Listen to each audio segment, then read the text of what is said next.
Em uma semana que a Câmara fez uma manobra para aprovar um novo texto para reduzir a maioridade penal, eu recebo aqui o deputado Jair Bolsonaro. Por favor, deputado. Como vai? Bem-vindo. Fique tranquilo que eu só estou afônica. A gripe mesmo já passou. Então hoje eu vou falar mais do que você. Eu acho que sim. Eu tenho a leve impressão de que sim. O senhor é conhecido por falar bastante e por falar um pouco sem filtro, né? Sim. Por isso que o senhor é muito polêmico. Eu tenho imunidade para falar. Ah, é a imunidade parlamentar para falar? É assim que tem que ser a imunidade parlamentar, e não para agir como de vez em quando alguns agem. Por exemplo? O pessoal do Lava Jato. Tá, ok? Uso em parte da imunidade, é lógico, e onde tem as chincanas e atraso no processo. Tá, ok? Se bem que eu não quero aqui pré-julgar nenhum dos meus companheiros que estão nesse processo. Cabe ao Supremo. Como eu acabei de ser julgado há 2 meses no processo no Supremo também. Qual foi o processo do Supremo que o senhor acabou de ser julgado? Foi da Preta Gil? Foi da Preta Gil. Um processo por racismo. Racismo, né? E também entrou homofobia também. E o processo não foi escudado no artigo 53 da Constituição, onde diz que nós somos invioláveis por palavras, opiniões e votos. Foi simplesmente porque o dono do programa CQC, o senhor Marcelo Tais, informou para o Supremo Tribunal Federal que não tinha mais a fita bruta daquele episódio.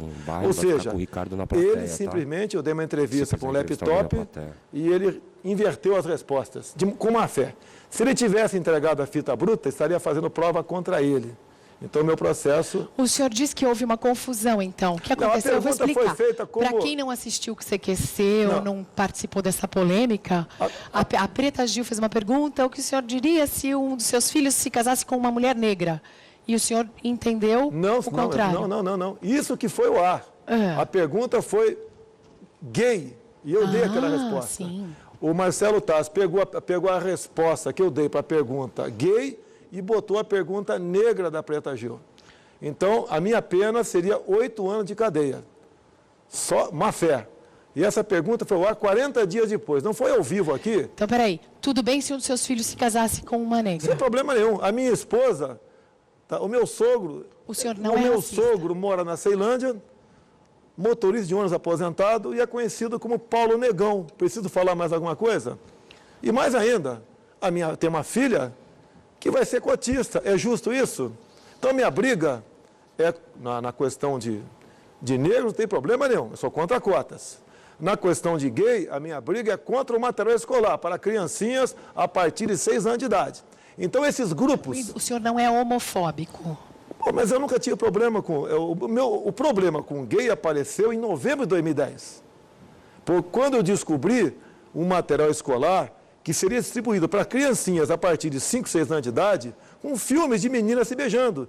Inclusive, o então secretário de alfabetização do MEC, André Lázaro, em audiência pública, que eu tenho as fitas, declarou o seguinte, rindo: levamos 3 meses discutindo até onde a língua de uma menina entraria na boca de outra menina para fazermos o filme Beijo Lésbico para combatermos a homofobia. Para a criança, entrei com tudo, deu uma de Júnior Baiano, do Flamengo, do Bons Tempos, entrei rachando. E daí, como eu não tenho argumentos contra mim, acuso-me de homofóbico. Mas o senhor viu que recentemente nos Estados Unidos, agora essa semana, todo mundo pôs a bandeirinha colorida nas redes sociais para comemorar a legalização do casamento gay. Os direitos civis dos gays, com esses o senhor concorda? Eu não tenho nada a ver com a vida particular de quem quer que seja. Se ele quer ser feliz com uma mulher ou com um homem, não tenho nada a ver com isso e quero que ele seja felicíssimo. Eu só não admito o material escolar. E eu descobri isso em novembro de 2010, que ficou conhecido como kit gay. E o senhor se sente injustiçado, então, ou mal interpretado? Olha só, eu não sou comprado. Tá? O que um parlamentar tem para negociar em Brasília? É seu voto. Esse Congresso melhorou muito em relação ao do passado. Em especial, graças ao atual presidente, Eduardo Cunha, que aprovou uma proposta de emenda na Constituição que trata do orçamento impositivo. Ou seja, o governo não chantageia mais o executivo para liberar nossas emendas. Não, agora fica refém. Não fica refém. O governo não está refém. O governo tem que respeitar. Nós temos 3 poderes aqui. Inclusive, no meu entender, Executivo, Legislativo, Judiciário, são os 3 poderes. Voto comprado não é reflexo, o sinônimo de democracia. Você pode ver, enquanto a Petrobras estava sendo assaltada no governo Dilma Rousseff, tudo o que ela queria era aprovado dentro da Câmara. Enquanto havia o mensalão no governo Lula, tudo era aprovado dentro da Câmara. Agora acabou. Simplesmente, está certo? Lógico, há o temor também de envolvimento nessas questões de jovens parlamentares, mas eu acredito na maioria dos parlamentares que estão lá, e graças ao episódio do orçamento impositivo. Esse Congresso, o Ulisses Guimarães dizia, né? Quando alguém critica o Congresso, né? Espere o próximo, ia ser pior. O Ulisses Guimarães, nessa, né? Está no fundo do mar, respeitosamente, na Baía de Angra, faleceu, não acharam o corpo dele, mas nessa vez ele perdeu. O Congresso está muito bem. Tanto é a questão da redução da mortalidade penal. Certamente o Congresso representa o povo brasileiro, porque foi escolhido pelo povo. E a gente vai ver agora o que o pessoal nas ruas, a gente foi para várias praças, várias cidades do Brasil, ouviu o que as pessoas pensam sobre o deputado Jair Bolsonaro. Tudo bem? Vamos lá, aqui no telão.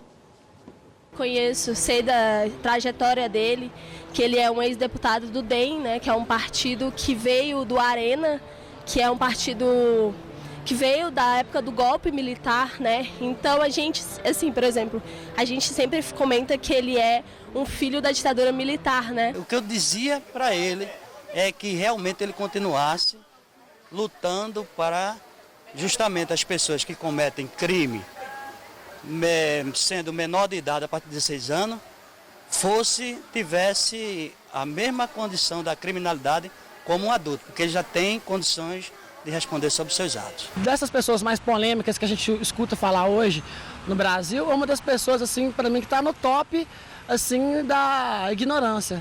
Se ele vai concorrer à presidência da República.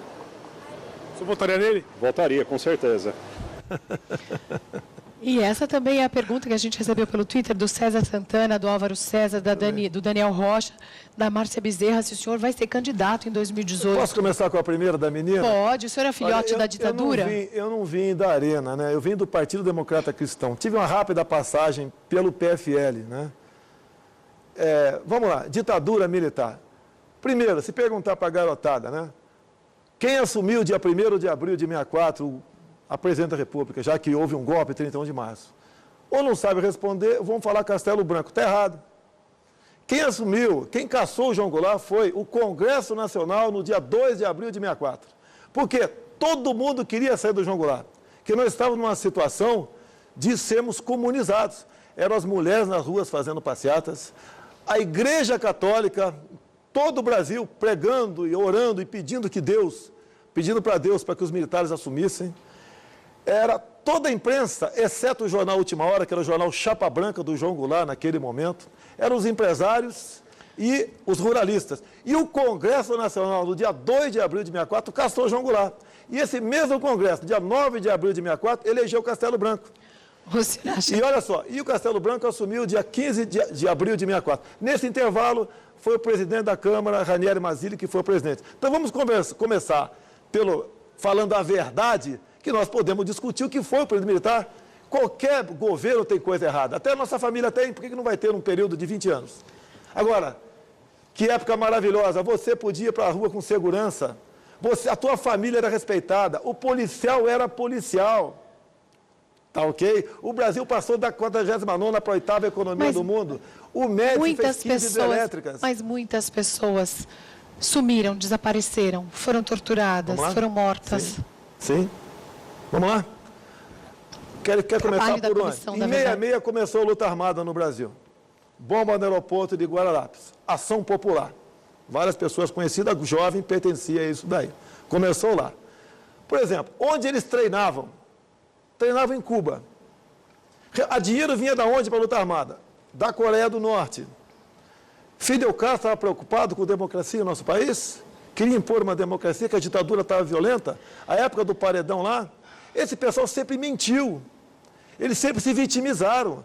através de compaixão, basicamente para que o povo tivesse compaixão, votasse neles e chegasse ao poder um dia como chegaram agora. E agora estão demonstrando que eles são. Os militares chegaram ao poder e também não saíram mais. Ficaram no poder e, inclusive, criaram algumas situações para fazer parecer que eles eram muito necessários. O caso do Rio Centro, por exemplo. Periodicamente, sobre isso, o Rodrigo não fala Azeredo sobre o pergunta... Centro, Rubens Paiva, deixa eu terminar aqui. Sim. Temos os militares eleitos periodicamente, todos os 5 foram eleitos pelo Congresso Nacional. Isso é ditadura? Se for ditadura, Tancredo Neves também seria um ditador, porque foi eleito pelo mesmo Congresso. Tancredo Neves não sumia com as pessoas, não mandava prender? Olha só, essa história de sumir, eles vinham para a luta armada. Não tinha a lei da vadiagem no Brasil, tá ok? Qualquer pessoa detida tinha que ter o documento. Se não tivesse, ia para a delegacia. E eles sequestravam, assaltavam bancos, botavam bombas por aí, te conto vários episódios. Em combate morriam com documento falso. Eram enterrados como indigentes, desapareceram. Quantos eles justiçaram, em especial no Araguaia, e botaram na nossa conta? Quantos? E outra, foram 400 que morreram, desapareceram? Nós temos 60 mil mortes por ano no Brasil atualmente. A maioria jovens, e pessoas inocentes, com a leniência. Mas o senhor aprecia o momento atual de democracia, de liberdade, de poder votar e escolher do Brasil? A imprensa é livre, atualmente. Por que nenhum jornal deu uma linha quando foi arquivado meu processo no caso Preta Gil? Eles têm medo da minha pessoa em 2018? Eu fui massacrado pela mídia por alguns meses no episódio Preta Gil. Em especial o Luciano Huck, né? O Ricardo Boechat da Band News. Era todo dia paulado em mim, racista e homofóbico. Isso dói, pesa. Racista, homofóbico, não dou bola para isso. Tá ok? É que homofobia ainda não é crime, racismo né? Racismo é, e infelizmente... Mas homofobia podia ser crime também. Olha só. Qualquer tipo de nos preconceito, países assim. que o governo do PT adora e admira, como Cuba, os africanos aqui, ditaduras, alguns países do Oriente Médio, lá é o contrário. O gay é condenado à morte, de 3 anos de cadeia à morte. A gente não quer isso. Agora, criminalizar, na verdade, né? Vocês vão criminalizar a heterofobia, não me entender. Falta criminalizar isso também. A questão de homofobia. Isso. Olha só, a minha briga. O que eu vou fazer? Eu vou convidar o Mauro para entrar. A minha briga não é com homossexuais, repito, com o material escolar. Não admito em defesa da família e das crianças, porque isso é uma política para escancarar as portas para a pedofilia. Existem muitas crianças que já nascem com uma sensação de não pertencimento quando elas se descobrem transgênero, que já é uma outra linha também. Essas crianças precisam de apoio e de... Quanto mais informação as pessoas todas receberem sobre os problemas que as crianças têm na questão de gênero, mais apoio essas crianças poderão receber. Não precisa ser no kit escolar, como o senhor acha, mas é importante que todos debatam e discutam. A partir de 5 anos de idade? Não, as famílias, não só as crianças. Mas o Estado não pode interferir na educação das crianças, na família, como covardemente fez na Lei das Palmadas, cuja madrinha é Xuxa Meneghel, que foi na Câmara com a rainha Silvia, com a princesa da Suécia, Silvia, a rainha Silvia da Suécia, para lançar isso aí, onde eu perguntei para a Silvia. No Brasil, com o projeto inicial, um moleque de 17 anos, se desse um tapa no bumbum dele, uma bronca, o pai seria punido. Mas na Suécia, a maioridade penal são 15 anos. Lá ele pode até ir para a cadeia, aqui não. Ou seja, o que eles querem? Tirar a autoridade dos pais. Como já tiraram a autoridade do professor na sala de aula. Hoje o professor está muito mais preocupado em não apanhar na sala de aula do que ensinar alguma coisa. Com um episódio agora anteontem em Sergipe, um marmanjão de 16 anos de idade encheu de pancada na professora e furou o seu couro cabeludo com a caneta. A situação dos professores é muito grave, a situação da violência é muito grave. Com a PEC da redução da maioridade penal, né, como está, esse marmanjão vai responder numa Fundação Casa, ação socioeducativa. Ele só iria ser processado, né, como adulto, caso entrasse em óbito essa diretora da escola. E diz ainda esse pessoal da esquerda que nós temos que botar esses menores na cadeia, na escola. Ao contrário, nós temos que pegar alguns menores na sala de aula e mandar para a Fundação Casa ou para a cadeia. Eu vou pedir ao Mauro que participe da entrevista, Mauro, porque senão O Rubens perguntou ali no telão se o senhor vai ser candidato à presidência da República. Essa pergunta está chegando com muita ênfase aqui entre as pessoas que estão assistindo o programa.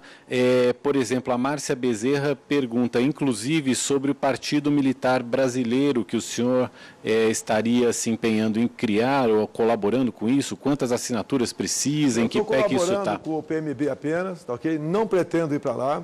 Tá, okay? Aliás, o senhor pediu para sair... Eu não concordo com o nome Partido Militar, eu não concordo com isso, tinha que ser um outro nome, mais leve, Partido da Defesa Nacional, seja lá o que for, mas é um partido, mesmo qualquer parlamentar indo para lá, não leva o tempo de televisão, nem o fundo partidário.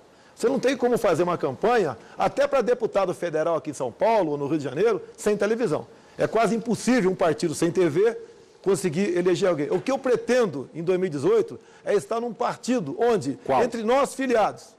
Qual partido? Eu ainda não me separei, né, do PP, você já quer arranjar noiva para mim, tá ok? Mas o senhor já anunciou o divórcio. Tá, lógico que eu pretendo me separar, porque meu partido, lamentavelmente, na eleição passada, negociou o seu tempo com o PT. E eu pretendo estar num partido onde, entre nós filiados, você talvez lá, quem tiver condições de ser candidato a presidente, a governador, senador, etc., que tenha essa legenda. O Mauro não vai participar, não, deputado. Lamento. Eu ia te convidar para ser meu vice. Agora, o senhor, obrigado pelo convite, mas eu declino.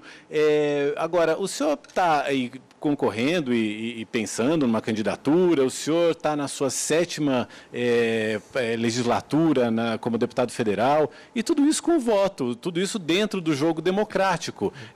O senhor, inclusive, foi o deputado mais votado do Rio de Janeiro, ou seja, o senhor tem um discurso de falar muito sobre ditadura militar, sobre períodos militares e de elogiar aquele período, mas o senhor construiu toda a sua carreira dentro da democracia. A democracia é tão ruim assim, deputado? Primeiro, eu não admito a palavra ditadura militar. Vamos às ruas um dia? Em qualquer lugar aqui em São Paulo. É de conceito vamos pegar histórico todos mesmo. Aqueles, tem mais de 60 anos de idade, e perguntar como vivia naquela época. Então vamos falar de regime militar, que foram aqueles começou a atenuar. Que foram aqueles 21 anos em que ninguém podia votar aqui no Brasil. Vamos falar você votava para prefeito, você votava para vereador, para deputado federal, para 2/3 do Senado, tá ok? Naquelas listas, né? Mas enfim. Não é lista não, a lista era livre. Mas a pergunta que eu fiz... O Maluf aí pertenceu ao regime militar como governador. São Paulo, Biônico, ele nunca foi votado como... contra a ditadura. Nunca foi votado como governador. Quem? Maluf nunca foi votado como governador. Não, mas ele foi um governador biônico. Todos os governadores eram biônicos. Sem as obras do Maluf, São Paulo não existiria. Assim como sem as obras dos militares, o Brasil também não existiria. Você tinha liberdade para sair do Brasil, ir e voltar quando bem entendesse. Inclusive a nossa população... Mas você não teria liberdade para sair do partido, por exemplo. Eram só 2, agora o senhor tem. Pode tenho não. Se eu sair do partido agora, eu perco o mandato. Eu estou esperando a janela. Como é que vai ficar essa questão, Eu estou esperando abrir a janela por ocasião da votação da PEC, da reforma política, para poder sair. E o partido que eu estou conversando, né? Um é o PSC. A proposta que eu fiz inicialmente é bem o começo do namoro. Se em junho de 2018 eu tiver mais de 10% de intenção de votos, a legenda é minha. Se tiver menos, eles decidem o que fazer com a legenda para a presidência. Estou pedindo muito? E o partido do Levi Fidelix? Olha, ele está como no paraquedas reserva também, não estou esnobando o Levi Fidelix, gosto dele particularmente, tem as suas posições, tá ok? Tem uma linguagem parecida com a minha, assim como o Vitor Nossés, do PSC, o presidente, também tem, tá ok? Então é por aí. Agora, partidos pequenos me aceitam, por quê? Eu num partido 3 ou 4, com a legenda presidencial, eles podem, em 2018, fazer 20, 30 federais, desde que, logicamente, eu tenha a aceitação que tem no momento. Estou desafiando qualquer programa de televisão, tá? Ao vivo. Faça uma enquete. Ao vivo só o nosso, tá? Tem o Ratinho também ao vivo, né? Mas se quiser, faça uma enquete. Bota lá Aécio Neves, bota lá Lula, Marina Silva, Jair Bolsonaro, Levi Fidelix. Duvido que numa enquete ao vivo eu não ganhe de todos eles juntos. Duvido. Porque não é que eu falo o que o povo quer ouvir. Eu sou o que o povo quer. O senhor tem certamente uma página no Facebook bastante curtida. Sim. O senhor faz sucesso nas redes sociais, para o bem e para o mal. Porque a gente recebeu, assim, várias mensagens, entre elas aquelas que eu não usei a mensagem aqui, mas chamavam o senhor de racista, de homofóbico, de misógino. Eu acho que racista é bom parar de falar depois da decisão do Supremo Tribunal Federal. Pronto. E o senhor Luciano Huck, se tiver um pouco de dignidade, tá ok? Se retrate, já que eu fui esculachado várias vezes no seu programa. Eu não vou pedir para o Ricardo Boechat, porque já conheço o caráter dele, tá ok? Em especial depois do que ele fez com o pastor Silas Malafaia. Então não vou pedir para ele se retratar, não. Tem que respeitar a decisão do Supremo. Senhor Marcelo Tais, eu estou aguardando uma retratação tua também. Mas o senhor tem muitos fãs. A Eliane Duarte quer saber se o senhor acredita que a militarização das escolas no Brasil seria uma opção para o futuro do país. Exemplo agora, em alguns colégios públicos estaduais do Amazonas e Goiás. Botaram um coronel como diretor e alguns militares para administrar. O colégio, a nota dos alunos foi lá para cima. E eram colégios em regiões violentas. A molecada é revistada periodicamente, canta o hino nacional, tem aula de educação moral e cívica, chama a professora de senhora e não de tia, se levanta quando o professor entra na sala de aula. Então, são pessoas que têm noções fortes de disciplina e hierarquia, o que falta nas escolas do Brasil. Caso eu fosse presidente da República, eu convidaria para o MEC um general que tivesse comandado um colégio militar pelo Brasil. Então, vamos fazer esse exercício. Caso o senhor fosse presidente da República, quantos ministérios o senhor teria?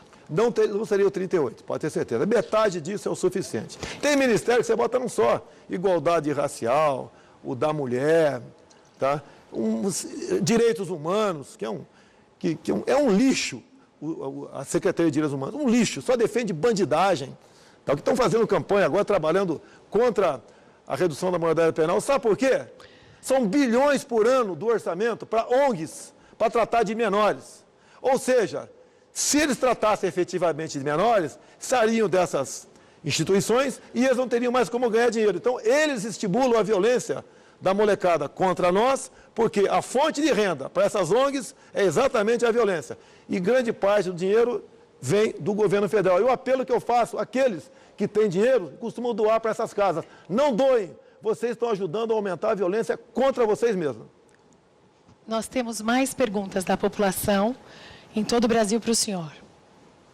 O pessoal da comunidade GLBT também tem um certo preconceito contra ele, né, pelas declarações polêmicas que ele faz. É a opinião dele, a gente não pode negar o direito a ele de pensar dessa forma, mas tudo isso tem que ver com um certo cuidado, porque o fato de ser a opinião dele não pode também prejudicar uma outra pessoa, uma segunda pessoa. Eu acho que ele não representa a sociedade atual, eu acho que ele está muito atrasado, a ideologia dele é muito retrógrada. Deputado, o que você fez para melhorar o Brasil? Essa pergunta é do Fernando. Quer começa pela última? Pela última dessa vez. Eu acho que você tem que dar exemplo em Brasília. Okay? Eu dou exemplo. Okay? Eu fui citado no Mensalão, eu fui citado no Petrolão, e a imprensa não fala nada. No Mensalão, Joaquim Barbosa me citou como o único deputado dos partidos da base do governo que não foi comprado pelo PT. A imprensa não falou nada. Agora, na questão do Alberto Youssef, o doleiro, ele falou que no Partido Progressista só 2 não estavam envolvidos. Paulo Maluf. E Jair Bolsonaro. A imprensa não falou nada. Do Paulo Maluf saiu uma manchete. Tá. O Youssef complementa depois, né? O Paulo Maluf teria uma certa indicação pelo Paulo Roberto Costa. Desconheço se é verdade ou não é. Foi o Youssef que falou isso aí. Mas, inclusive, o Paulo Maluf tem uma cena pitoresca, né? Quando isso aconteceu, que só 2 não estavam envolvidos, não tinham nomes ainda. Eu falei com o Paulo Maluf. Paulo Maluf, só tem 2 do PP que não estão envolvidos. No plenário, ele falou, um sou eu. E era ele mesmo. E depois, agora o pessoal faz chacota comigo que eu estou na lista do Maluf. Não tem problema, essa lista do Maluf é a lista do bem, estou nela. Por que a imprensa não faz nada? Como eu disse para você, repetindo, por que a imprensa não dá uma linha no arquivamento do meu processo por racismo? Deu nada a ver com gay ou contra gay. Eu quero que eles fiquem roucos, né? 2 homens fiquem roucos de tanto gritar, né? Por amor, no motel. Eu quero que sejam felizes agora. Botar o kit gay para garotada no ensino fundamental, não. Já tentaram me caçar. Podem fazer o que bem entender. Não vou arredar meu pé. Eu costumo dizer que o soldado que vai à guerra e tem medo de morrer é um covarde. E eu estou dentro da Câmara, respeito lá 99% dos parlamentares, tá ok? E assim sendo, eu falo o que acho que tem que ser falado e sou respeitado. Agora, eu não vou aceitar a pressão de meia dúzia de parlamentares me ameaçando o tempo todo com processos. Como eu estou com processo 2 no Supremo e no Tribunal de Justiça por apologia ao estupro. Ou seja, uma deputada defendendo, né, o Champinha, o estuprador, em 2003, no Salão Verde, tá, num debate comigo, perde a razão e me chama de estuprador. E daí eu dou um troco para ela. E ela me processa por apologia ao estupro. Onde, na verdade, né, ela tinha que estar processando, era o cunhado dela, que naquele mesmo ano, ela como integrante da CPI da pedofilia, armou um flagrante em Porto Alegre, numa região onde havia exploração sexual de meninas. E quando abriram o carro, tinha 2 meninas lá dentro, uma de 15 e uma de 11. A gente tem uma parte de uma discussão do senhor com a Maria do Rosário. Grava aí que eu sou estuprador agora. Olha, jamais ia estuprar você que você não merece. Olha, eu espero que não. Se é esse o papo, eu te dou outra. Dá que eu te dou outra. Dá que eu te dou outra. Dá que eu te dou outra. Dá que eu te dou outra. Dá que eu te dou outra. Mas o que é isso? Você me chamou de estuprador? Você me chamou de estuprador? Você é moral. Tá, vagabunda? O que é isso aqui? O que é isso aqui? O que é isso aqui? Desequilibrado! O que é isso, vai dizer agora que você é uma coitada agora. Mas o que é isso? Mas o que é isso? Mas o que é isso? Mas o que é isso? Mas o que é isso? Ainda bem que ela gravou tudo ali. Mas o que é isso? Você queria que eu aceitasse o estuprador e fosse para casa com... Não, nessa intenção de se tornar presidente. Não tem problema, é o que eu sou. É o que eu sou. Eu não sou diferente. Eu não vou ser Papai Noel. O presidente não tem que ser mais conciliador? Ou mais equilibrado? Essa cena aí tem 12 anos. É antiga. Okay? Logicamente, se ela voltasse a me agredir da forma como ela agrediu, você pode ver na cena. Ela me chamou de estuprador. Peraí. Ela me chamou de estuprador. Ela estava, 10 dias antes, ela pegou, com todo o aparato da segurança, né, sem querer, o cunhado dela. Mas, deputado, no ano passado... Envolvido numa situação de estupro de vulnerável, uma menina de 11 anos de idade. No ano passado, o senhor voltou a ter um problema com a Maria do Rosário. Eu rememorei o fato em dezembro, porque ela fez um discurso caluniando as Forças Armadas na tal da Comissão da Verdade. Que o relatório final da Comissão da Verdade acusa todos os militares, né, e diz bem claro lá que dado as gravidades, né, das violações de direitos humanos, eles não poderiam deixar de saber aquilo. Agora, na Petrobras, Dilma Rousseff, presidente do Conselho de Administração, depois ministra de Minas e Energia, depois chefe da Casa Civil e presidente da República, aquela roubalheira toda, e o caso Passadinho, ela não sabe de nada. E outra, a Comissão da Verdade, Dilma escolheu 7. Você quer uma pesada que eu falei na tribuna da Câmara, posso falar aqui agora? A comparação que eu fiz da Comissão da Verdade? Uma cafetina que quer escrever a sua vida. Não, deixa eu terminar. Chama 7 prostitutas. Relatório final das 7 prostitutas para a cafetina. Ela deve ser canonizada. Essa é a Comissão da Verdade de Dilma Rousseff. O senhor está chamando a presidente da República de cafetina? Não estou chamando. Isso chama-se uma metáfora. Não estou chamando ninguém disso aí. Eu estou fazendo uma comparação. Você acha justo criar uma Comissão da Verdade e escolher 7 para julgar as Forças Armadas? Não tem o contraditório de ninguém. Ela passou 3 anos caluniando as Forças Armadas. Todo o país sério do mundo preserva e valoriza as suas Forças Armadas. Ela escrachou as Forças Armadas por 3 anos, posa de vítima. Aqui no Vale do Ribeiro, aqui do lado, a VAR Palmares matou a pauladas o Roberto Mendes Júnior. Aqui em São Paulo, a VAR Palmares explodiu uma guarita aqui e matou o soldado Mário Cosel Filho, VAR Palmares de Dilma Rousseff, cujo primeiro marido sequestrou um avião com 96 a bordo e foi para qual país democrático? Foi para Cuba.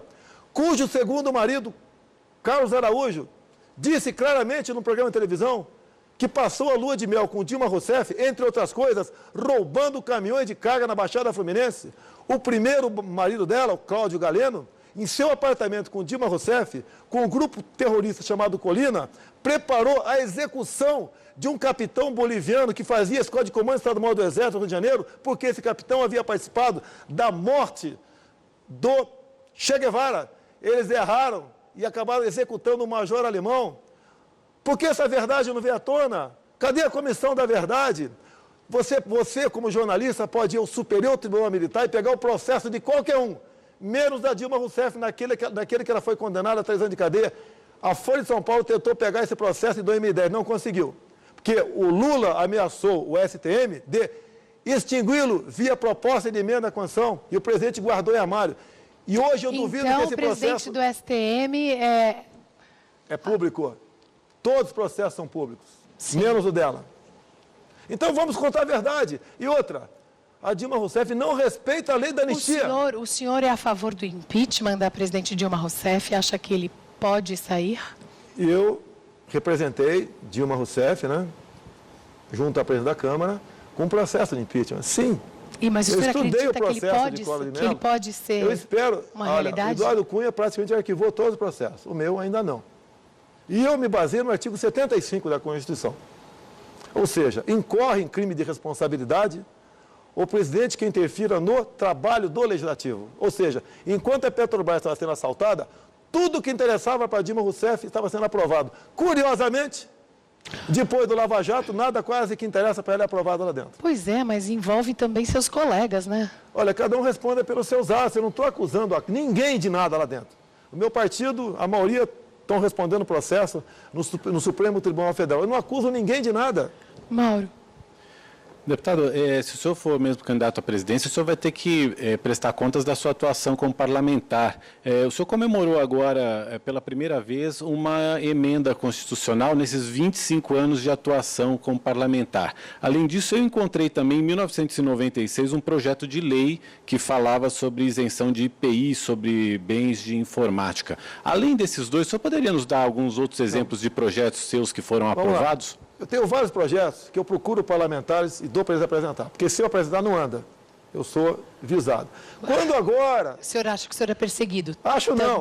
Acho não. O senhor terceiriza os projetos, deputado? Terceirizo, mas não pago não. Não pago não, tá? O deputado gosta. Tem um muito bom sobre a Baía de Angra, posso falar. Tá ok? Mas você pode ver. Agora a imprensa fala, pela primeira vez, depois de 7 mandatos, aprovou uma emenda à Constituição, que é o voto impresso ao lado da urna eletrônica. Olha só, de 88 para cá, que é só fazer as contas aí, quantos anos são, tá ok? São mais ou menos 90 emendas à Constituição. Então aí são 4 ou 5 emendas por ano, metade proposta pelo Poder Executivo. Ou seja, cada legislatura, não mais que 10 deputados têm emenda aprovada. Isso é motivo de glória, não de chacota. E os projetos de lei? Os projetos não andam. Eu tenho projeto, por exemplo, voltado para a de segurança, muitos. Eu devo ter lá uns 50 projetos. Não é mais do que isso, não. Vale muito mais um bom projeto. Agora, o grande trabalho que eu vejo meu é evitar que certos projetos vão para certos maus projetos prossigam. Por exemplo, até o ano passado, eu segurava sozinho um projeto, né, de um deputado do PCdoB que visava o fim do auto de resistência. Ou seja, ia prejudicar a segurança pública. A princípio, o policial militar ia responder qualquer morte, bandido. Ele responderia preso. Consegui segurar. Agora veio reforçado, né? Uma bancada muito grande, com o meu filho aqui, que é policial federal, o Eduardo Bolsonaro, aqui de São Paulo, aqui, o capitão Augusto. Os seus filhos são políticos também? Olha só, o meu mais velho é advogado, está no 4º mandato de estadual. O segundo também tem curso superior, é vereador no Rio de Janeiro. Aí uma foto dos garoto, meninos. São os 4 moleques aí. Essa Baía de Angra, agora que você não pode mais fazer isso. Acabou isso aí.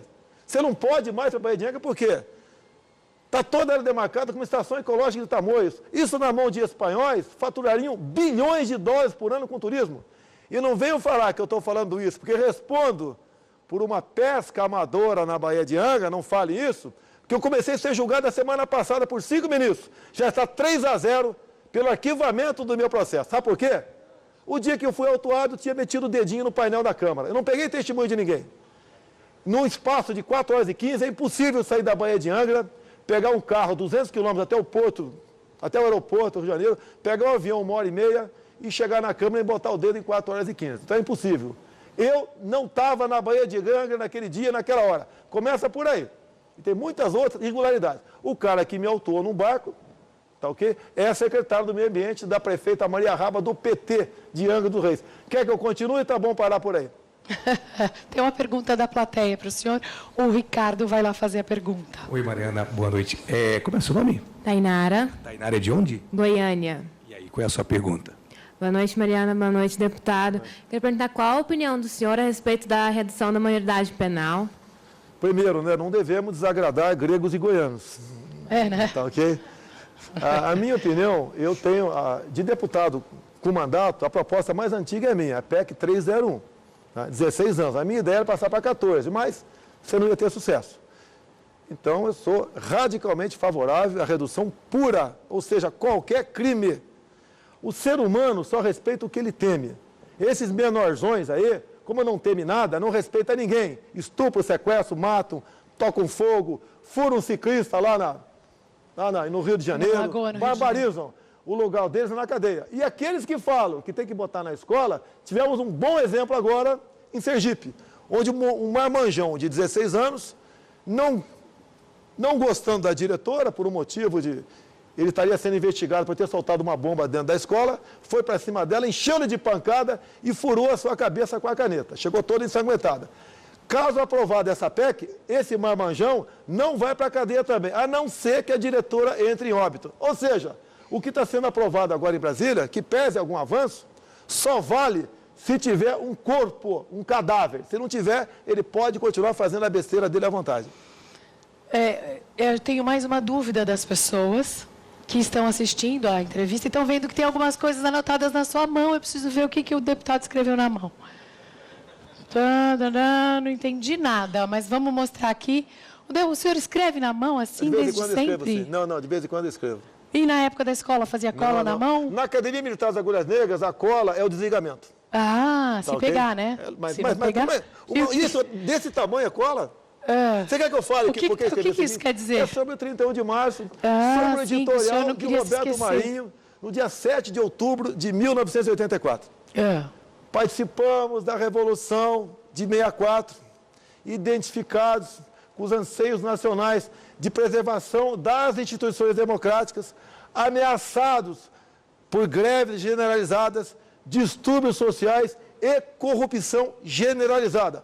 Palmas para o doutor Roberto Marinho, que faleceu, mas palmas para ele. Deputado, mas a própria TV Globo já se manifestou que isso foi um erro.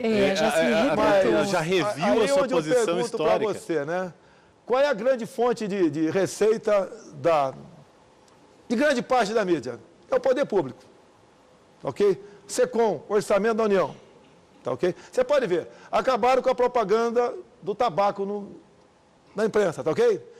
Eu estou brigando, eu já briguei uma vez para não acabar com álcool.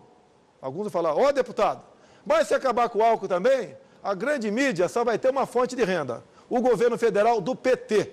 A imprensa que não escrever o que o PT, ou não mostrar na televisão o que o PT quer, pede verba e daquele pessoal tem duas opções. Né? Ou vai ser empregado, ou vai ser desempregado, ou, quem sabe, um dia vai trabalhar no jornal O Grama. Exemplo, aquele cubano. O Grama é um jornal de Cuba, tá, gente? Para vocês ficarem sabendo a que se refere o deputado federal e já pré-candidato ou anunciado candidato a 2018. O TRE vai me multar. Claro, fui eu que falei. Eu falei que com a intenção de se candidatar em 2018. Olha só, o senhor certamente daria bons debates. Eu sou de direita. O senhor é de direita? Sim. O Maluf é de direita? Não sei se o Maluf é de direita. Olha só, vamos falar do Lula. Aí eu fico em dúvida. Por exemplo, a esquerda é contra a redução da maioridade penal. Eu sou favorável. Eu prego uma política de planejamento familiar.